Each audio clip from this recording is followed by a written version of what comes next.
السلام علیکم ناظرین، آج 27 اپریل 2021 بروز منگل کا دن ہے۔ خیبر پختونخوا اسمبلی نے پاکستان میں social media platform Facebook کی مونیٹائزیشن کے لیے متفقہ قرارداد منظور کر لی۔ تفصیلات کے مطابق پاکستان تحریک انصاف رکن اسمبلی ضیاء اللہ کی جانب سے پیش کی گئی قرارداد میں صوبائی حکومت نے سفارش کی گئی کہ وہ وفاقی حکومت سے فیس بک کی مونیٹائزیشن کے آغاز کے لیے اقدامات اٹھانے کا مطالبہ کرے۔ تفصیلات جاننے سے پہلے اگر ابھی تک آپ نے ہمارا یوٹیوب چینل سبسکرائب نہیں کیا تو سبسکرائب کر لیں، نوٹیفیکیشن آن کر لیں تاکہ آنے والا نوٹیفیکیشن بآسانی آپ تک پہنچ سکے، تاکہ صارفین بالخصوص نوجوان میڈیا پلیٹ فارم کا مثبت استعمال کرتے ہوئے اس سے پیسے کما سکیں۔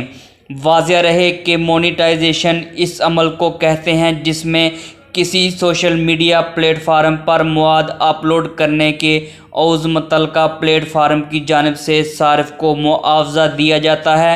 قرارداد میں نشاندہی کی گئی کہ قومی اسمبلی کے اسپیکر اسد قیصر پہلے ہی فیس بک حکام سے ملاقات کر چکے ہیں، جس میں یہ فیصلہ کیا گیا تھا کہ ملک کے پلیٹ فارم کے لیے مونیٹائزیشن کا آغاز کے لیے اقدامات اٹھائے جائیں گے۔ قرارداد میں مزید کہا گیا کہ اس اقدام سے ملک میں فیس بک کے 5 کروڑ صارفین بالخصوص نوجوان فائدہ اٹھا سکیں گے۔